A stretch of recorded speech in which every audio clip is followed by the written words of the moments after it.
దేవునికి మహిమ ఘనత ప్రభావములు కలుగునుగాక.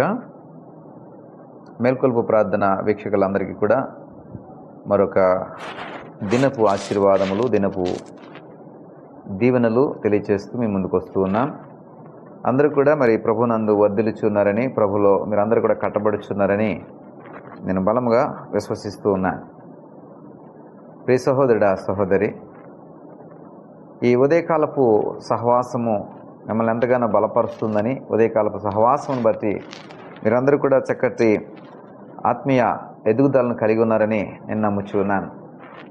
ఈ ఆత్మీయత మీలో అభివృద్ధి చెందుతున్నప్పుడు, ఆత్మీయతలో మీరు బలపరచబడుచున్నప్పుడు, ఆత్మీయతలో మీరు రాణిస్తున్నప్పుడు మరి పరిస్థితులన్నీ కూడా ఒక చక్కనైన రీతిలో మార్చబడుతూ ఉంటాయి, ఒక క్రమమైనటువంటి రీతిలో మార్చబడుతూ ఉంటాయి. అన్నిటికీ మించి దీవెనకరమైన, ఆశీర్వాదకరమైనటువంటి పరిస్థితుల్లోనికి మార్చబడుతుంటాయి.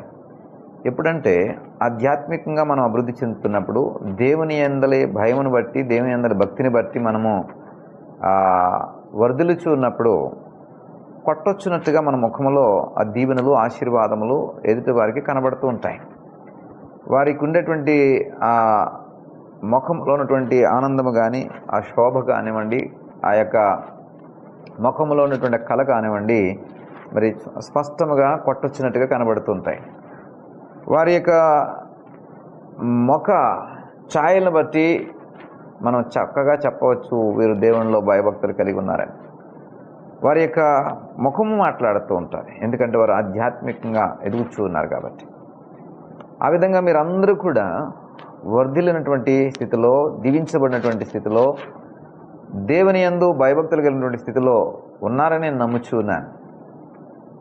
మీ ముఖములలో, మీ యొక్క మరి జీవితంలో ఈ ఆశీర్వాదంలో స్పష్టంగా కనబడాలనేది నా ఆశ.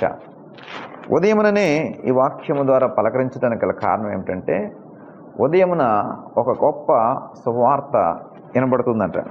143వ కీర్తన 8వ వచనంలో, ఉదయమున నీ కృపావార్తను నాకు వినిపింపమని కీర్తనకారుడు చెప్తూ ఉన్నాడు. ఉదయమున వినబడే వార్త ఏంటంటే కృపావార్త, లోక సంబంధమైన వార్తలు కాదు, మన ఇళ్లలో ఉండేటువంటి టీవీలలో వచ్చే వార్తలు కాదు, మన మొబైల్స్లో మనం చూస్తూ ఉంటాం. ఈ అనేక రకాలైనటువంటి సోషల్ మీడియా మాధ్యమాల్లో, ఫేస్బుక్లలో, ట్విట్టర్లలో, అలాగే ఇన్స్టాగ్రామ్లలో, లేకపోతే రకరకాలైనటువంటి మాధ్యమాలలో మనము చూస్తూ మరి ఒకంత ఏది నిజమో ఏది అసత్యమో తెలుసుకోవాలనేటువంటి కన్ఫ్యూజన్లో చాలామంది ఉంటున్నారు. ఇవి సరైన వార్తలు కాదు, సరైనటువంటి విధానం కూడా కాదు. ఏది సత్యమో తెలుసుకోవాలనేటువంటి అంతటి పరిస్థితులు మన చుట్టూ ఉన్నాయి. వీటిని మనమే డెవలప్ చేసుకుందాం, మనమే వాటిని పెంచి పోషించాం. కాబట్టి మనము పెంచి పోషించిన ఈ మాధ్యమాలే మనల్ని కన్ఫ్యూజన్లో పెట్టేస్తున్నాయి. కొన్ని పర్యాయములు మనకి సరైనటువంటి సమాచారం ఇవ్వట్లేదు. కొన్నిసార్లు అవి మనల్ని వేరే తప్పుడు త్రోవలో కూడా నడిపించేస్తూ ఉంటాయి. అయితే ఉదయముననే ఈ యొక్క మేల్కొల్పు ప్రార్థన ద్వారా మీకు వినిపించేటటువంటి వార్త ఏమిటంటే కృపావార్త. అంటే కృపకు సంబంధించిన వార్త.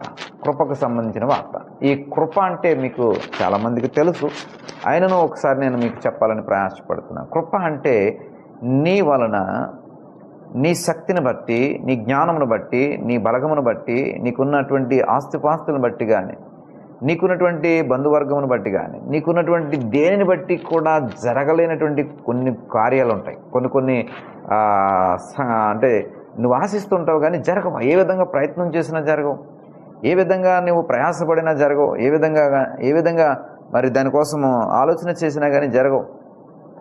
అవి ఎందుకంటే నీ శక్తికి మించి ఉంటాయి, నీ పరపతికి మించి ఉంటాయి, నీ జ్ఞానానికి మించి ఉంటాయి. నీ బంధువర్గమునకు చేయగలిగే శక్తి ఉండకపోవచ్చు. దీన్ని బట్టి అవన్నీ కూడా నీకు అందని ద్రాక్షగానే ఉంటూ ఉంటాయి. ఇలాగ ఏదైతే మన వలన, మన శక్తి వలన, మన యొక్క బలముల వలన, మనకున్నటువంటి పరపతిని బట్టి, జ్ఞానమును బట్టి, సంపదను బట్టి, ఆస్తిని బట్టి మనం పొందుకోలేమో, లేదా వాటిని మనము మన జీవితంలో దాన్ని అనుభవించలేమో, దానిని పొందుకోవడానికి దానికి మించిన, అంటే మనకున్నటువంటి శక్తికి మించిన శక్తి కావాలి, మనకి మించినటువంటి జ్ఞానం కావాలి, మన ఉన్న బంధువర్గం కంటే కూడా మంచి బలము కలిగినటువంటి ఒక స్నేహము లేదా ఒక బంధము మనకు కావాలి. అలాంటి జ్ఞానాన్ని లేదా బలాన్ని, అలాంటి బంధు జ్ఞానాన్ని మనకి ఇచ్చేటువంటిదే కృప. ఈ కృపా వార్త ఎప్పుడు వినిపించబడుతుందంటే ఉదయముననే వినిపించబడుతుంది. కాబట్టి ఉదయముననే నువ్వు నిద్ర లేవగానే కృపకు గురించినటువంటి వార్తను వినగలిగితే నీకు బలము మించినటువంటి కార్యాలు నువ్వు చేయగలుగుతావు, నీ శక్తికి మించిన కార్యాలు చేయగలుగుతావు. ఇప్పుడు వరకు నువ్వు చూడలేనేమో అనుకున్నవి కూడా ఈ కృపావార్తను బట్టి నువ్వు చూడగలుగుతూ ఉంటావు.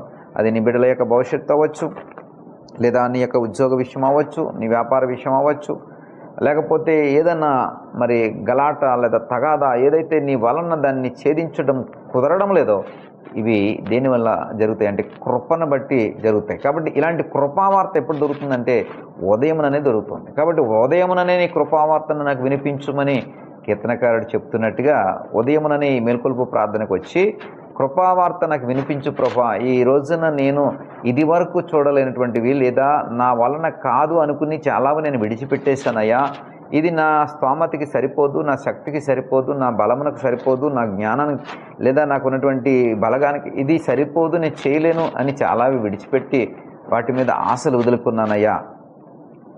అయితే నీ కృపను బట్టి, నీ కృపకున్నటువంటి శక్తిని బట్టి, నీ కృపకున్నటువంటి బలమును బట్టి, నీ కృపకున్నటువంటి ఆ లీడింగ్ని బట్టి నేను పొందుకోగలుగుతానని ఇదిగో నాయన ఈ వాక్యం ద్వారా నేను తెలుసుకుంటున్నాను. కాబట్టి అటువంటి కృపావార్త నాకు కూడా వినిపించు. ఈ ఉదయముననే ఈ కృపావార్త నాకు వినిపించు. ఇదిగో నేను చూడలేననుకున్నది నేను చూడాలని ఆశపడుతున్నాను, నా వలన కాదనుకున్నది మరి జరగాలని ఆశపడుతున్నాను. కాబట్టి నీ కృప ద్వారా దాన్ని జరిగించు నాయనని ఈ మేల్కొల్పు ప్రార్థనలో మరి ఒక చక్కటి విన్నపము లేదా విజ్ఞాపన లేదా వేడుకలు ప్రభు ఎదుట నువ్వు కనపరచగలిగితే దేవుడు నీ పక్షంగా గొప్ప కృపావార్తను ఈరోజు నువ్వు వినిపించబోతున్నాడు. ఈ రోజున చక్కటి కృపావార్త నువ్వు వినబోతున్నావు. అది ఇది వరకు నువ్వు చూడలేనిది, ఇది వరకు నా వలన కాదనుకున్నది, ఇది వరకు నా శక్తికి మించిన అనుకున్నది ఈ రోజున దేవుడు నీ పక్షంగా జరిగించబోతున్నాడు ఈ కృపావార్తను బట్టి.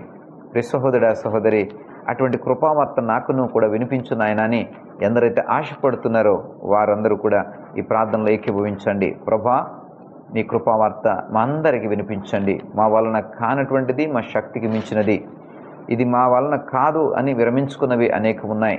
అయితే ఉదయముననే నీ కృపా వార్త మాకు వినిపించినట్లయితే ఇదిగో ప్రభా, ఆ కృపా వార్త మా శక్తికి మించినటువంటి కార్యాలకు సంబంధించిందైతే ఇదిగో ప్రభా, మేము మిక్కిలి ఆనందించగలం, మిక్కిలి అతిశయంతో సాక్ష్యాన్ని ప్రకటించగలం. ఇదిగో ప్రభా, ఆశతో ఎందరైతే నీ కృపా వార్త కొరకే చెవియొగ్గి ఆలకిస్తూ ఉన్నారో వారి జీవితంలో అద్భుతమైన కార్యమును, ఆశ్చర్యకరమైన కార్యమును జరిగించమని, మహిమ ఘనత ప్రభావం మీరే పొందుకోమని యేసు వారి నామమును బట్టి ప్రార్థించి పెడుకుంటున్నాం పరమ తండ్రి. Amen, amen.